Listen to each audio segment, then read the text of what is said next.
For the latest in strategic affairs, subscribe to our YouTube channel. Click the bell icon for more updates.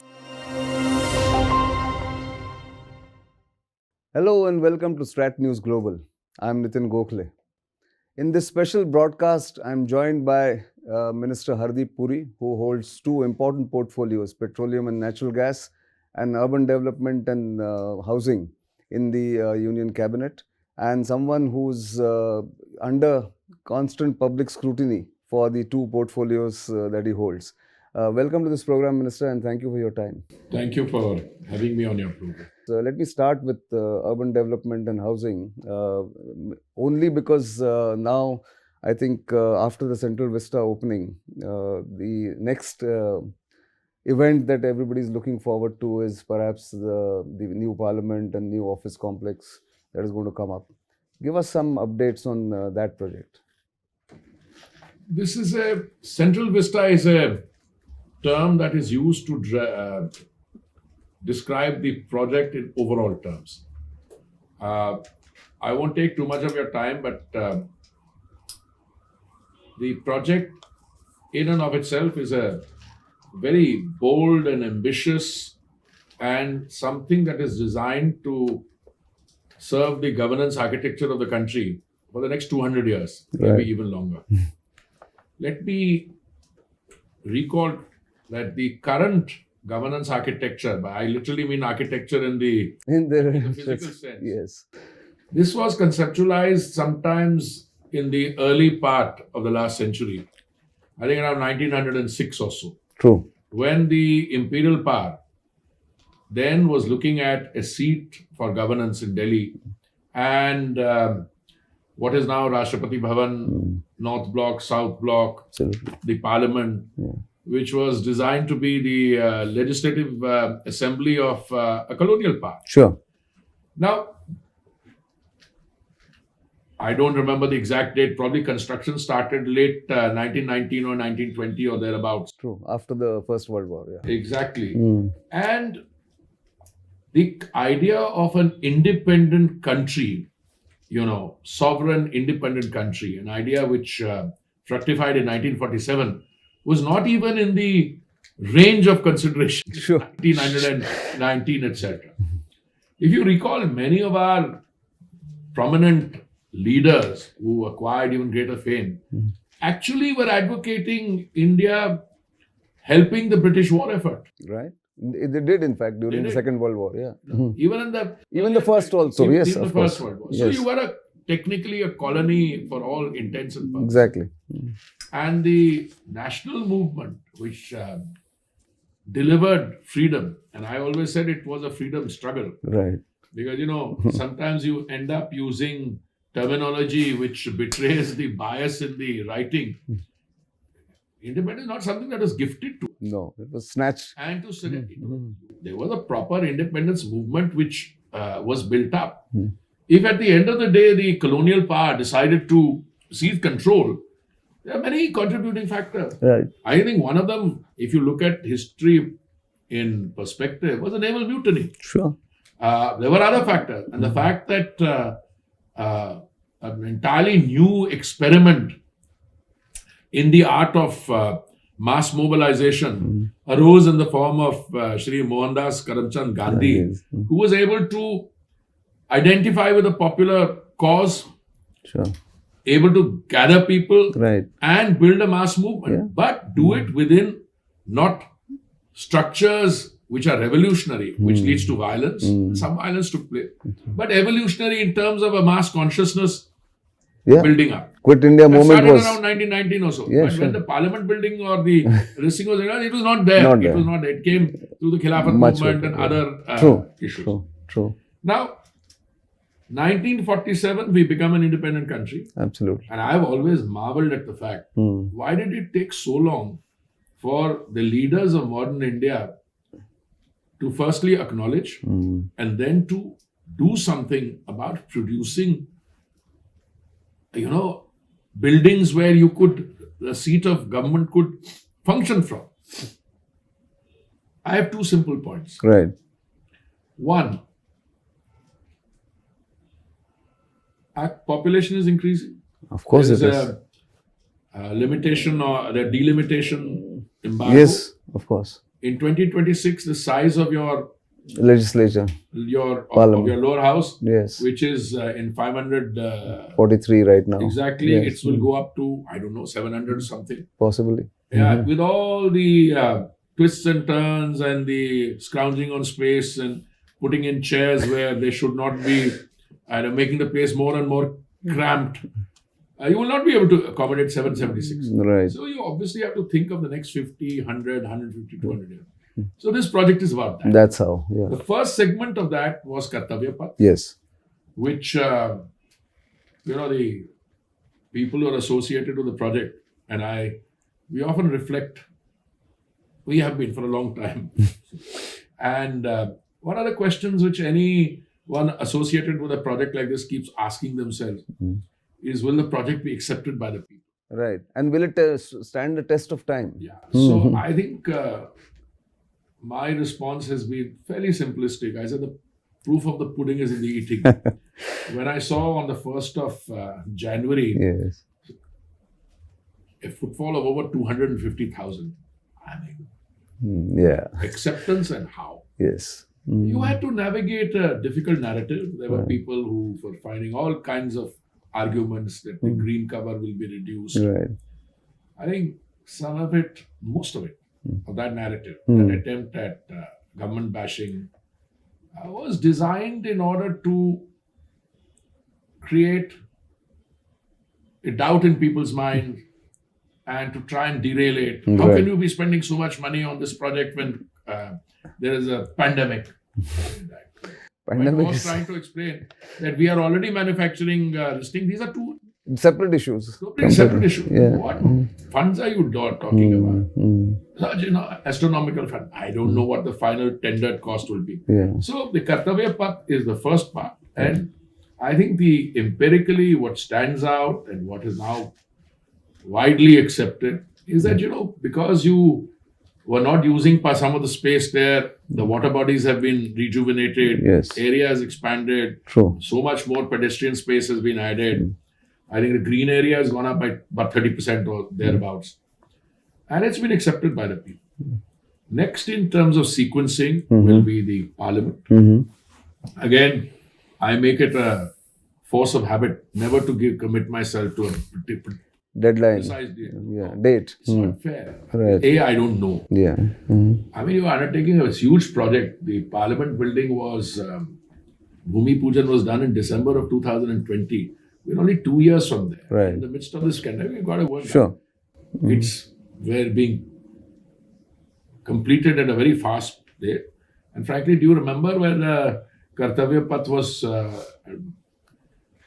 inaugurated 10 days earlier or 10 days later? Nobody remembers these things. The whole idea is to have it, make sure that the work is done. Yeah. And it's done to the satisfaction of everyone. Exactly. So that's one.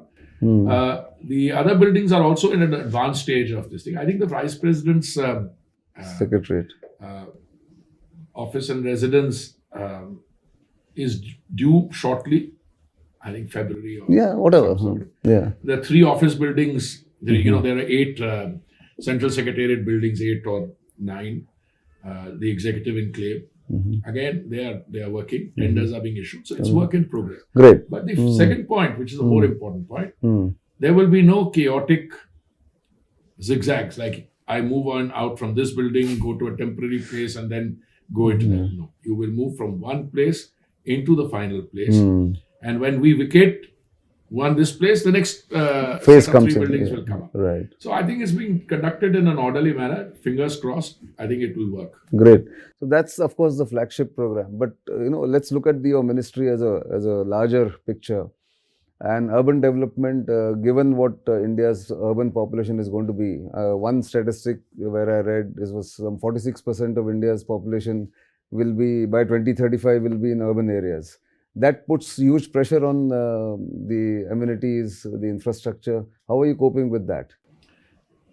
I mean, first on the statistics that you used, I think the last census we have is 2011. Right. I think you are using figures that by 2030, you will have 40% of India living in urban spaces. Right. Now, if you look at 40%, it's not that large as a percentage of population. But numbers. No, I'm precisely coming to that. Yeah. You know, started in 1947 with 17% on a population base of 350 million. Right. My own feeling is that by 2040, it'll be 50%. Okay. Now, this has two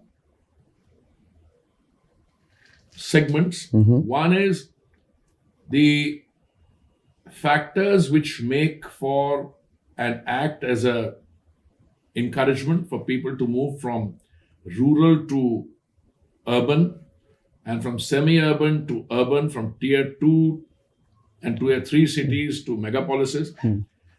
All those factors are in play because today already the urban space is adding to or contributing to a very large percentage of the GDP. It does. And when come 2030 or come 2040, it'll be even higher. Right. The infrastructure is coming up. A statistic I am very fond of dangling around, and I've been doing it for the last 5 years since I became a minister, that McKinsey made an assessment that so much of construction work is going on in India overall, that every year about 700 to 900 million square meters Space is added. of urban space is being built, which is the equivalent of a Chicago. Forget about how right or wrong that is. Delhi today should have a population on rough count of about 2 crores, Yes. 2 crores plus. 1 crore 35 lakhs of those inhabitants will have new homes to live in. Right. Now we have four members of the family. It's not 4 homes, it's 1 home. One home. But it will affect 4 people. Sure. Urban transport, I'm talking about the metro. Metros, yeah. In 2002, you just started in Vajpayee's time. Today Right. you have 400 kilometers of a world-class urban In metro Delhi system itself. In Delhi, for Itself. the national capital region itself. Right. Within the country, you've got about 840 kilometers. We are number 5 in the world, I think. But in the coming few weeks and months, we will move from 5th to 3rd. We will overtake Japan and Korea. Maybe not in that order, but I think, Yes. I don't remember the figure. Those two countries. Yeah, and you have 840 kilometers or thereabouts of operational metroway. You have 1,039 kilometers of metros under construction, each with deadlines and timelines. Sure. There's minor delay here and there, it doesn't matter. That of Those course. projects are coming. You will then have only China and the United States. United States has 1,056. But by 24, 25, you'll have overtaken the United States in terms of number of kilometers of urban metro. Now, all this and the urban space is related to what the size of your economy is. Right. Today, you have a $3 trillion plus economy. By 2024, 25, you'll have a $5 trillion economy. And by the time you're talking about 2030 and 40% of Sure. urbanized population, Yes. population living in urban, Right. you'll be a $10 trillion economy. Correct. Now, the $10 trillion economy faces urban issues very differently from an economy which is $3 trillion and which has, per capita incomes which are about $2,000. Yeah. China today is $12 trillion, thereabouts. It has a per capita income of what? $10,000 or so? Yes. 5 Now, times India's. Yeah. So, every DDA colony, every one of the group housing societies which came up during the 60s or 70s, 40, 50 years later, they have to be rebuilt. Yes. And when they rebuild, you will be able to do it with a much better FAR. Yes. Again, straight from memory, I think in the 60s or 70s, the FAR was 1.6. Today it's what, 4 or thereabouts Right. in most areas? Yes. So obviously, when you have a concentration of people living there, I mean, one I've learned, 5.5 years or so that I've been housing minister, urban affairs minister, cities either expand horizontally and acquire the characteristics of a slum or an informal settlement, or they grow up in scientific, green building with independent, standalone energy, Efficient. treatment, Yeah. and all that goes in a modern city. Right. I think we're going down that road. That road, yeah. I draw a lot of satisfaction from the fact that when you talk of urbanization, the amount of money expended on all the urban projects during the 10 years between 2004 and 14 was about 1,57,000 crores. I don't have the latest figure, but in the first 8 years, it is 16 times. 16 times. Now, that is because the Prime Minister has taken urbanization, which used to be viewed as a bit of a challenge. Some people even thought it was a bit of a nuisance. Right. Because our mental conditioning was Villages. in villages, which is, I mean, they It's deserve still there. attention. Yes. But because of the nature of existence, people tend to move from, They do. rural spaces to urban spaces. Right. And I think it's, my predecessor used to use more ambitious terminology. He called it the urban renaissance.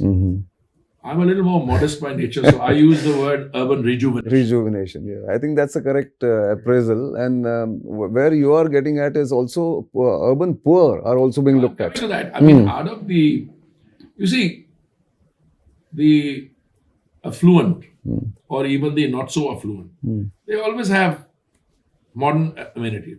I think the really heartwarming feature of the Prime Minister's program are things like "Yahan Juggi Wahi Makan."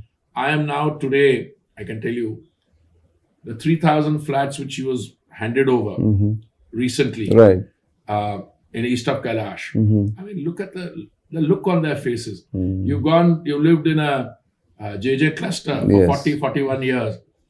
And I had the privilege of being present when the Prime Minister asked one couple, I think they were from Bengal, asked them, how many years have you lived here? They said, 40, 42 saal.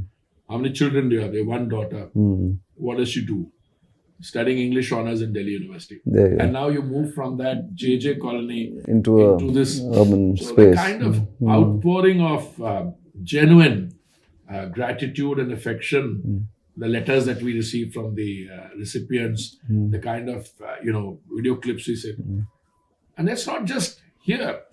Even Pradhan Mantri Awas Yojana at the urban space, Yes. if you combine urban and rural, it comes to about 3 crore sanction. Right. If you come to just the urban, it was the demand assessment initially was 1 crore. We raised it to 1 crore 12 lakhs. Now it's 1 crore 22 lakhs. And across all 4 verticals. Sure. So I think, the megapolises coming up, I think 4 cities will become megapolises, Hyderabad, Pune, all those. I'm also hoping a reverse trend took place. When successful people like Mr. Gokhale do well in their profession, when it comes to settling down, they also go back to where you have serenity. I mean, you in your case go back to Pune or it's Goa. no longer Sirin, Goa, certainly. No, I'm just saying, because there has to be Yeah, I know. Movement, yeah, to and fro. Because Of course. there is a populating tendency and there is a depopulating. Sure. So all the efforts that we make Right. in terms of magnetic towns and, Yes. tearing people away from that. Right. At the end of the day, if you have a good transport system and land values being what they are, Yes. it makes sense for you to Be work in Delhi Yeah. if you have to. correct. And live somewhere where you have an efficient system which Sure. gets you there in 6-10 minutes. Absolutely. I mean, with the kind of New Year, the festivity and the frenzy, I have to go to somewhere in Noida.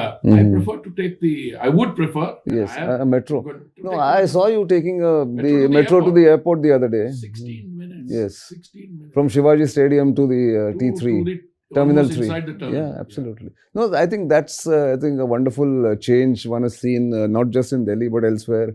I was in Pune recently. It's a small metro, just a small beginning, but people are looking forward to it, certainly. One of the other final question on this segment I wanted to ask was about green living. Because climate change and also, kind of pollution that cities are facing, I think the smart city concept which has Smart been brought cities in. is just 100. Yes. But I think the Prime Minister went a step further, Mhm. much further. Yeah. He designated an entire year as the Green Housing Technology Exactly. Challenge Year. Yes. So we invited all the major technology providers, owners of technology to come and participate in that exhibition and this thing. We selected out of those 53 technologies, which are all, enlisted by the concerned agencies, then we chose 6 of them for what are called lighthouse projects. Okay. So 6 different parts of the country, Mhm. these lighthouse projects will produce, some have already produced, 1,000 absolutely green homes. By green homes, which means the toxicity is almost not there. I mean, the least possible. And I'm delighted that the private sector is already following. Now, when you make the transition to green construction, obviously there's a little cost extra. Sure. But people are beginning to realize Right. the advantages inherent in that process. Right. And they will shift. Absolutely. So, on that note, let me thank you for your time. It's been wonderful as usual. And like we've done in the past, I think this is going to give me a lot of new insights and our viewers a new insights. Thank you very for much. your Thank time. you. Thank you. Thank you. Thank you.